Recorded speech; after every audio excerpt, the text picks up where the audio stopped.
প্রিয় বিশ্বাসী, আমাদের জীবনে অনেক জায়গায় শুনে ভালো করে, আমাদের জীবনের অনেক জায়গায় আমরা পাথর ঢেকে রেখে দিয়েছি। আমাদের জীবনের অনেক জায়গায় আমরা পাথর দিয়ে চাপা রেখে দিয়েছি। আর সেই জায়গায় যিশু বলছেন, ওই পাথরটাকে তুমি সরিয়ে দাও। প্রিয় বিশ্বাসী, আপনি আজকের সেই পাথরটাকে কি সরাতে তৈরি আছেন? আপনি কি সেই পাথরটাকে সরাতে তৈরি আছেন? এই পাথর কি জানেন?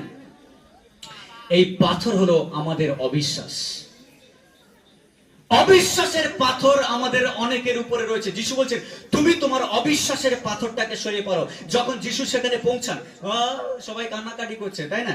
কত লোক একসঙ্গে কান্নাকাটি করছে, আরে লাজার এত সুন্দর ব্যক্তি ছিল।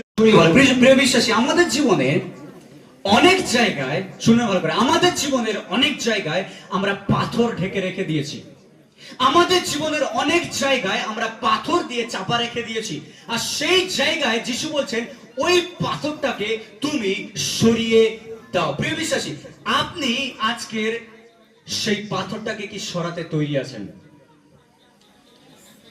আপনি কি সেই পাথরটাকে সরাতে তৈরি আছেন? এই পাথর কি জানেন? এই পাথর হলো আমাদের অবিশ্বাস। অবিশ্বাসের পাথর আমাদের অনেকের উপরে রয়েছে। যিশু বলছেন, তুমি তোমার অবিশ্বাসের পাথরটাকে সরিয়ে পারো। যখন যিশু সেখানে পৌঁছান, সবাই কান্নাকাটি করছে, তাই না? কত লোক একসঙ্গে কান্নাকাটি করছে, আরে লাজার এত সুন্দর ব্যক্তি ছিল,